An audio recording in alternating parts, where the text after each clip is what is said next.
como professor, tenho clareza que a internet, a tecnologia pode contribuir com a qualidade e melhoria de vida. Tem estudos no Brasil que mostram que para cada avanço de 1% na banda larga, você aumentaria até 1% do PIB de determinados municípios mais pobres do Brasil.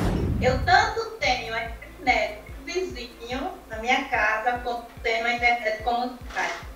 Ou seja, adaptar essa lei para a banda larga é o ponto necessário para o futuro.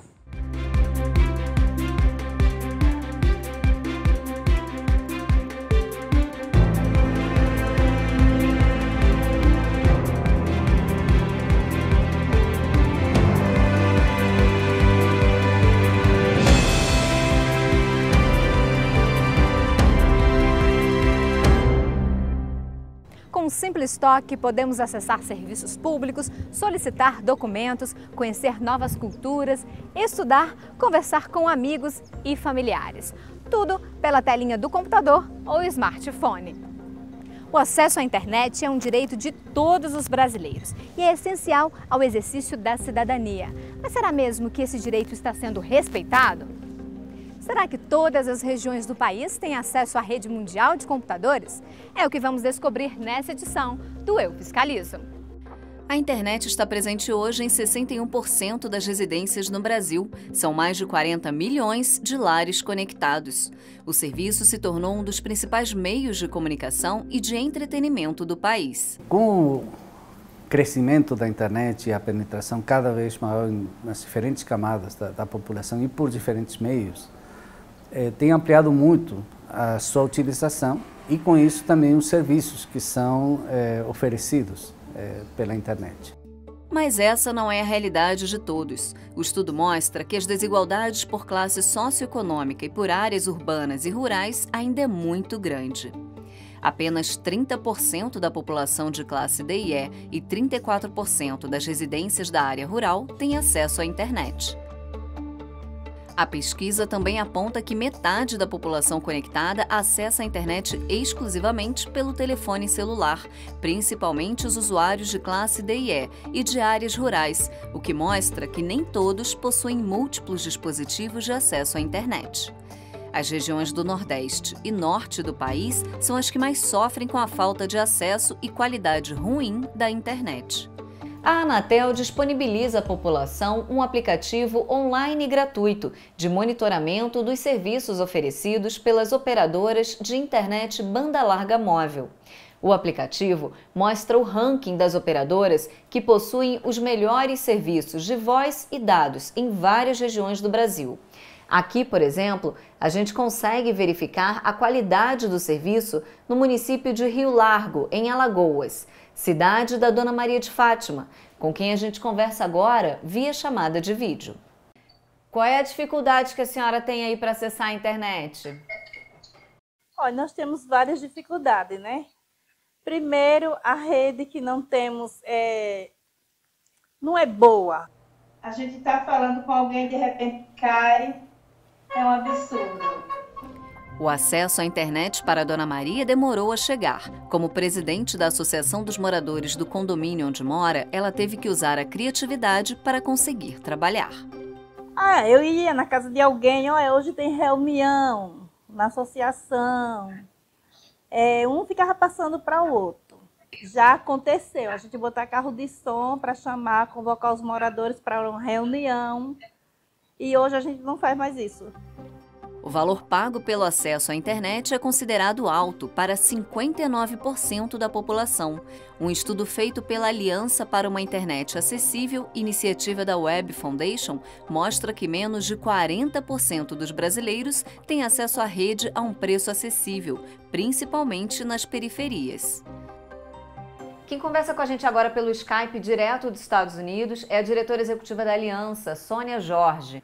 O custo do acesso também ainda é muito alto para alguns brasileiros, né? Grande parte dos brasileiros. É que não só o acesso tem vindo a deteriorar, mas também o preço desse acesso está cada vez mais complicado para uma grande maioria da população no Brasil. Não têm como poder aceder à internet, não têm rendimentos suficientes para poder comprar, para poder aceder. Vocês estão a ouvir? Sim. Em poucos minutos de ligação, a gente já está tendo problema com a internet.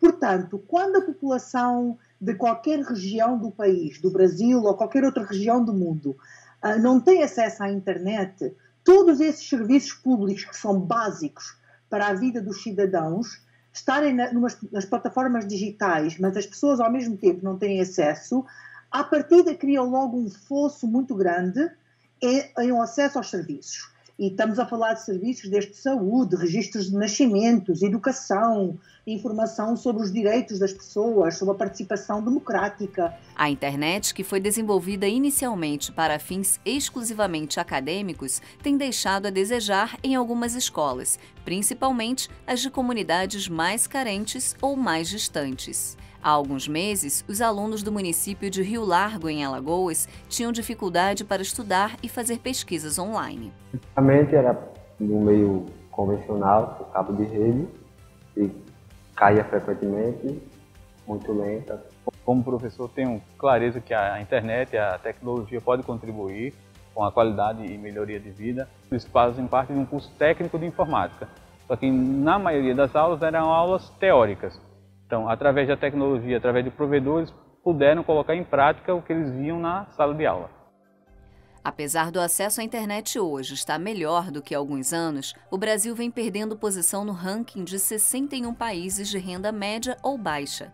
Segundo o relatório de acessibilidade deste ano, o país perdeu 7 posições, caindo de 6ª para a 13ª, devido à falta de infraestrutura. A infraestrutura não só tem que ser um investimento sério, tem que ser um investimento que seja efetivo a nível de custos e tem que ser um investimento que tenha que ser encorajado, promovido e facilitado. Em termos de boas práticas para facilitar os investimentos em infraestrutura para a internet, o Brasil está apenas na metade do que deveria estar.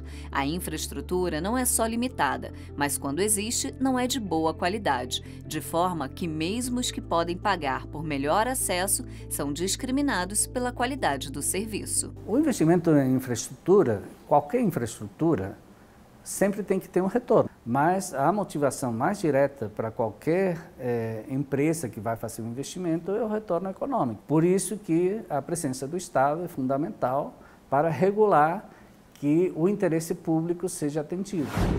E no próximo bloco nós vamos falar sobre as políticas públicas de acesso à internet no Brasil e também sobre os trabalhos do Tribunal de Contas da União no setor.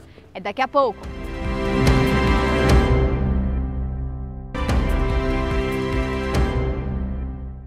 O surgimento da internet revolucionou a sociedade, tornando-a informacional. No entanto, essas facilidades não atingem todas as parcelas da população brasileira. São os chamados excluídos digitalmente. Para tentar mudar esse quadro, uma das políticas públicas implementadas pelo governo é o GESAC, um serviço gratuito de atendimento ao cidadão, que oferece conexão prioritariamente para comunidades em estado de vulnerabilidade social. E o Internet para Todos, que atende as comunidades remotas com população de até 300 mil habitantes, com a possibilidade de contratar o serviço por empresas privadas a um preço mais acessível e com isenção de ICMS. Esse programa ele visa levar infraestrutura para as pequenas localidades que são remotas. Com essa nova tecnologia, todas as utilizações modernas da banda larga serão possíveis e a um preço extremamente acessível. A fim de conhecer a Política Nacional de Banda Larga e os impactos sobre o desenvolvimento regional no país,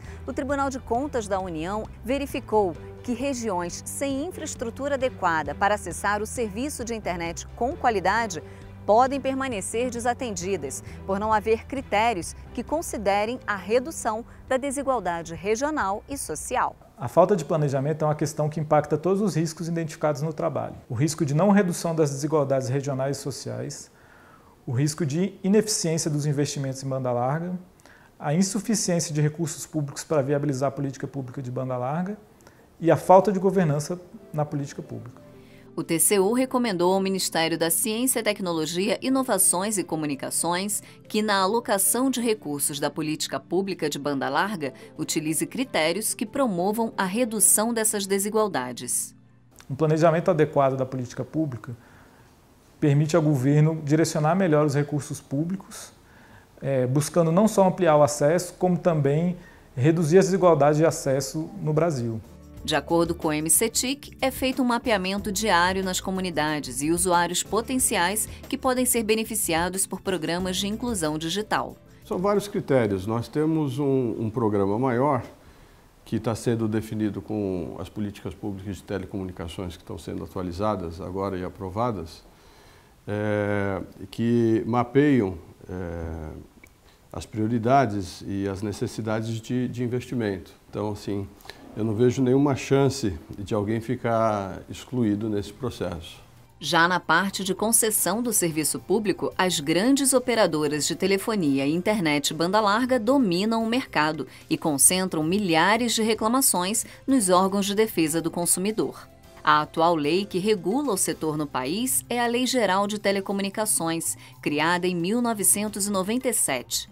Hoje, o grande desafio é adaptar essa lei ao mundo moderno da internet. A questão é conseguir fazer uma reversão desse quadro das concessionárias antigas, né, as empresas de telecomunicações estaduais, Telesp, Telerge, depois Telefônica, Oi, para um mundo atual no qual, né, as redes convergentes precisam ser, digamos assim, gerenciadas e estimuladas para prestar serviços de banda larga. A banda larga, ou seja, adaptar essa lei para a banda larga é o ponto necessário para o futuro. O papel fiscalizador do Estado é realizado pela Agência Nacional de Telecomunicações, a Anatel, que prevê multas ou termos de ajustamento de conduta às operadoras que descumprem a lei. As multas impostas pela agência não podem ser vistas ou interpretadas como um instrumento arrecadatório, mas sim como um instrumento regulatório. E uma vez que esse instrumento regulatório muitas vezes não trouxe os resultados que dele se esperava, o TAC pode representar um novo caminho para esse modelo de atuação entre poder concedente, poder regulador e regulado. Para revisar a atual lei de telecomunicações, um novo projeto está em tramitação no Congresso Nacional. A mudança na lei inclui alguns pontos polêmicos. É que desde que ganharam as concessões, as operadoras usam redes de cabos, torres e imóveis que têm prazo para serem devolvidos. Com a aprovação do projeto, as empresas receberiam de graça todo esse patrimônio. Essa questão da reversibilidade dos bens, ela é uma questão central, é uma questão importante e muito polêmica. O legislativo ele precisa construir um projeto que permita essa flexibilidade, ou seja, necessária para o futuro, para a expansão da banda larga, sem que o interesse público seja prejudicado. Esse é o ponto central, conseguir achar esse equilíbrio entre o interesse público e a necessidade de trazer investimentos privados. No Eu Fiscalizo Entrevista, nós vamos conversar com Guilherme Pinheiro, pós-doutor em Direito e Democracia pela Universidade de Coimbra e consultor legislativo na Câmara dos Deputados, com atuação em telecomunicações. Obrigada, Guilherme, por participar aqui do nosso programa. Prazer é meu, Fabiane. Guilherme, por que a internet ainda é tão cara e ruim em algumas partes do país? Em primeiro lugar, a gente tem que falar que a infraestrutura de telecomunicações no Brasil, comparada com outras infraestruturas, existe um estudo da CNI sobre isso, ela é a melhor infraestrutura, é melhor do que a infraestrutura portuária, aeroportuária, rodoviária, ferroviária. Então a gente tem que dar um pouquinho de crédito para essa infraestrutura. Dito isso, é claro que existem serviços que não atingem regiões mais carentes, então você tem uma desigualdade muito grande das regiões norte e nordeste em relação à região sudeste, por exemplo. Se você for pegar a densidade de acesso à banda larga por domicílio do sudeste, ela é quase o triplo da que é no norte e nordeste. Então, esse tipo de desequilíbrio e desigualdade ainda tem que ser uma questão combatida por políticas públicas do Brasil. E o que isso acarreta? A desigualdade de acesso à internet em banda larga ela pode ter várias consequências, né? A gente pode enumerar 3 rapidamente. Uma é a questão educacional. Se você não tem acesso à informação, você não pode pesquisar, desenvolver, estudar. A outra seria uma questão de acessibilidade a serviços governamentais, governo eletrônico, seja pagar uma conta, uma multa, impostos, enfim. E também um caso seria dessa economia compartilhada, fazer parte dessa economia compartilhada, seja oferecendo produtos, bens e serviços, fazendo um networking, e isso aumenta o valor, lógico, das pessoas no mercado de trabalho. E tudo isso é muito afetado pela falta de acesso à banda larga, né? Existem estudos, por exemplo, do Banco Mundial que mostram que cada 10% de penetração, de aumento de penetração da banda larga, isso aumenta também 1% do PIB dos países. E para países mais pobres, essa relação ainda é muito mais próxima. Então, por exemplo, tem estudos no Brasil que mostram que para cada avanço de 1% na banda larga, você aumentaria até 1% do PIB de determinados municípios mais pobres do Brasil também. E como é que a gente pode mudar essa realidade? Na minha opinião, existe um tripé. São impostos muito altos e elevados. Por exemplo, o Brasil tem uma carga tributária das mais altas do mundo em telecomunicações, passando de 40% chega a 45% na média. Um outro eu diria que é a burocracia para a instalação da própria infraestrutura, cada município com uma regra específica, regras ambientais municipais específicas, isso gera um custo para as empresas conseguirem conciliar isso e instalarem antenas, estações radiobase e toda essa infraestrutura. E por último, eu diria que é o ambiente regulatório. A lei que existe hoje, ela precisa ser revisada e tem esse projeto de lei que está em tramitação no Senado, mas ele vai resolver esse problema? Ele tem alguns pontos polêmicos também, né? É um projeto de lei, na minha visão, necessário, não é uma solução cabal, não vai resolver todos os problemas da banda larga, mas ele tende a trazer uma quantidade maior de investimentos, né? Então ele toca em dois eixos centrais, esse projeto de lei. Um é transformando as atuais concessões de telefonia fixa, digamos assim, né, em uma autorização. Isso significa que esses serviços vão ser muito menos regulados, com muito menos custo para as empresas. E esse bônus que as empresas vão ganhar dessa migração, dessa adaptação da concessão para a autorização, vai se reverter em investimentos de infraestrutura de acordo com diretrizes dadas pela Anatel. E essas diretrizes, a própria lei diz que tem que ser para ser feitas em regiões onde não exista competição, exista pouca competição, e para diminuir as desigualdades regionais. E a questão delas incorporarem alguns bens, né? Como é que fica isso? Esse também é um ponto bem discutido, né, em relação ao projeto de lei. Foi uma questão também muito polêmica. Saiu na mídia falando que as empresas iriam receber um patrimônio público da ordem de até 100 bilhões de reais. A gente não tem ainda uma avaliação cabal ou final de qual seria o valor desses bens reversíveis. O projeto de lei entende que esses bens reversíveis seriam apenas aqueles essenciais e efetivamente utilizados para o serviço de telefonia fixa. A lei que existe hoje, ela já está defasada, digamos assim? A Lei Geral de Telecomunicações, ela tem 20 anos, ela teve o seu mérito na época. A quantidade de investimentos que ela gerou são de 900 bilhões de investimento de infraestrutura até hoje, né? Então foi uma lei que teve o seu sucesso, mas ela já está fazendo água em alguns pontos, e nesse ponto da concessão da telefonia fixa, isso realmente ficou obsoleto. A gente tem que mudar o foco da telefonia fixa para a banda larga, e esse é o objeto desse projeto de lei. E ele traz segurança jurídica para as empresas investirem quando ele faz essa mudança da adaptação da concessão para a autorização. Como é que você avalia hoje a infraestrutura no Brasil? Ainda está longe dos países desenvolvidos, mas ela está num estágio intermediário. Ela, digamos assim, a velocidade de conexão da internet média no Brasil é de 6,8 megabits e é uma velocidade ainda baixa, mas já bem acima do que a gente teve alguns anos atrás. Então o Brasil está subindo junto com o mundo, mas ele precisa correr atrás porque ficou atrás muito tempo. E a gente pode dizer também que o acesso à internet também é fundamental para o exercício da cidadania hoje em dia. As pessoas precisam ter uma qualidade boa da internet. Sim, é verdade. Existe uma política pública, um programa chamado GSAC, que ele tem 5.500 pontos espalhados em todo o Brasil de acesso à internet, justamente nessas regiões de fronteira, remotas e onde não existe o acesso à internet normal, oferta de banda larga, para que as pessoas possam ter acesso a esses serviços governamentais. Então, tirar uma carteira de motorista, pagar determinados tributos, tirar um documento, certidões, enfim. Como que as operadoras atualmente elas podem exercer esse papel no processo de universalização do acesso aqui no país? É a questão do investimento mesmo em rede, né? Que eu acho que vai ser favorecido agora por esse novo projeto de lei, pelos termos de ajustamento de condutas que a Anatel vem tentando fazer com auxílio do Tribunal de Contas da União, e que também seriam instrumentos, fora várias outras políticas públicas que existem no Brasil, para levar esse acesso a toda a população. Qual que é a perspectiva para o futuro? Dá para melhorar esse cenário? O Brasil tem algumas políticas públicas muito importantes. Do ponto de vista de políticas públicas, a gente tem o Programa Internet para Todos, que vai utilizar agora o satélite do SGDC, que é um satélite geoestacionário da Defesa e Comunicação, que pode atingir um público até de 53 milhões de habitantes em regiões de fronteiras, remotas, no interior. Tá? Então você já tem mais de 2.400 municípios cadastrados junto ao Ministério da Ciência e Tecnologia para ter acesso à banda larga via esse satélite, e esses municípios se comprometem então a construir a infraestrutura, receber o sinal do satélite e distribuir na área do município, né? Então isso é uma coisa que eu acho que tende a auxiliar nessa universalização do acesso à banda larga no Brasil. Guilherme, muito obrigada pela sua participação, que nos ajudou a entender um pouquinho mais sobre o assunto. Muito obrigado, espero poder ter ajudado.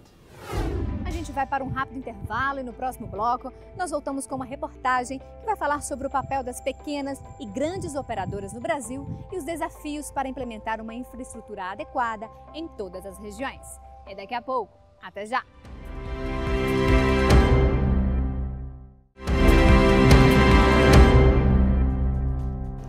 No Eu Fiscalizo desse mês, nós estamos falando sobre o acesso à internet no Brasil. Durante o programa, você viu algumas políticas públicas do governo para expandir o serviço no país. Viu ainda que o Tribunal de Contas da União está atento para que essas políticas possam diminuir as desigualdades sociais e regionais do país. Na próxima reportagem, nós vamos conhecer algumas iniciativas que podem mudar a realidade de regiões no país e quais os desafios para a universalização do acesso no Brasil. O acesso à internet contribui para o desenvolvimento da sociedade brasileira, tendo em vista que pode reduzir custos e aumentar a qualidade de serviços imprescindíveis à população, como educação e saúde, por exemplo. No âmbito internacional, a infraestrutura de banda larga contribui de forma significativa para o desenvolvimento dos países. Alguns países com uma visão mais social, como por exemplo os Estados Unidos, a Austrália, o governo tem regras em que as operadoras, para ter acesso às regiões mais ricas, têm que atender também as regiões mais pobres. Isso se tentou no Brasil com o Fundo de Universalização dos Serviços de Telecomunicações, mas ficou só no papel e numa conta no banco que tem vários bilhões acumulados, mas que não são aplicados para essa universalização. Se nós não tivermos reformas estruturais significativas do país, dificilmente nós teremos orçamento para planificar, né, em termos temporais, como é que está sendo realizado esse atendimento, né? Apesar de grande parte da população ter acesso à tecnologia, a rede mundial de computadores tem ainda um custo muito alto para quase 126 milhões de brasileiros, aumentando a desigualdade social no momento em que o espaço digital torna-se cada vez mais uma necessidade básica do ser humano. De acordo com este mapa do Centro de Monitoramento da Anatel, 4.252 municípios brasileiros utilizam a tecnologia 4G, cerca de 95% da população. Mas isso não significa dizer que todos tenham acesso, pois o serviço ainda tem um custo alto. No entanto, 150 municípios localizados no Sul e Nordeste apenas utilizam a cobertura 2G, uma internet mais lenta, com melhor acesso apenas para a utilização do serviço de mensagem. O país apresenta bastantes desigualdades sociais e econômicas. E isso se reflete no atendimento dos serviços telefônicos. O que a gente entende é que essas regiões são caracterizadas muitas vezes por áreas onde você tem pouca concentração de pessoas de baixa renda, né? Onde fica caracterizado que a atratividade econômica para o setor privado estar atendendo lá não é tão grande. E dessa forma, há a necessidade de você ter políticas públicas. Uma saída para atender essas localidades são os provedores regionais. Moradores das regiões indicadas pelos municípios têm a oportunidade de contratar serviços de conexão à internet, oferecidos por empresas credenciadas pelo Ministério da Ciência, Tecnologia, Inovações e Comunicações, a um preço bem mais acessível. Nos últimos anos, sempre vigorou que esses pequenos prestadores de serviço teriam, prestadores de pequeno porte teriam algo em torno de 20% do mercado de banda larga fixa. nós já vemos agora eles chegando em algo entre 30% a 35% desse mercado. Então eles estão crescendo de maneira grande, de maneira intensa, e para a Anatel, inclusive, isso é tão importante que nós criamos recentemente um comitê de prestadores de pequeno porte. É o que aconteceu lá no interior de Alagoas. A internet da Dona Maria, a senhora que a gente conheceu lá na primeira reportagem do programa, era compartilhada inicialmente por um vizinho. Eles rateavam um sinal e ainda assim era muito caro. A internet banda larga só chegou a todos por iniciativa de um provedor regional. Os moradores, há 2 meses, se mobilizaram para instalar na região uma internet comunitária. Eu tanto tenho a internet vizinho na minha casa, quanto tenho a internet comunitária, que usa todos da casa, eu, meu esposo e um filho que eu tenho. Mas por que a senhora usa as duas? Porque a gente está no início dessa comunitária. E no caso, eu ainda não tirei a outra internet, mas eu falei com ele, antes de botar na minha casa, falei com ele que era um projeto e eu fazia parte e não ia tirar dele por enquanto. Muitas vezes, as grandes operadoras nem chegam nessas regiões.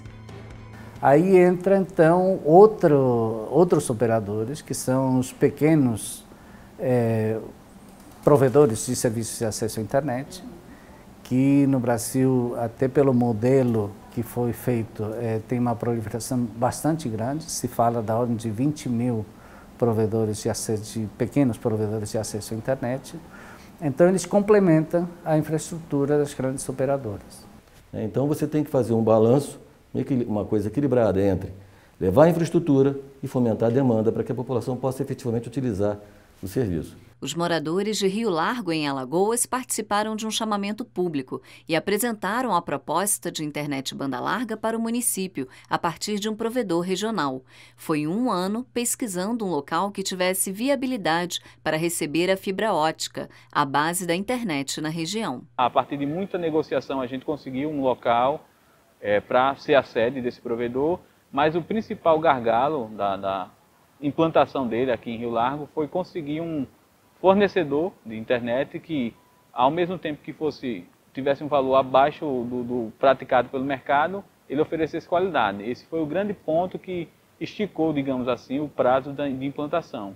E são esses provedores responsáveis pela satisfação da maioria dos clientes. Segundo uma pesquisa realizada pela Anatel em 2017, as operadoras regionais tiveram melhor desempenho do que as empresas em nível nacional. Em janeiro deste ano, os provedores regionais tiveram aumento de mais de 290 mil contratos em operação. São esses pequenos provedores que estão encontrando modelos de negócios nos diversos rincões do país, e mesmo nas periferias dos grandes centros urbanos, e achando modelos de negócios interessantes.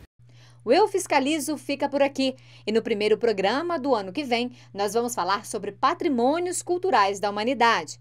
Espero você. Até lá!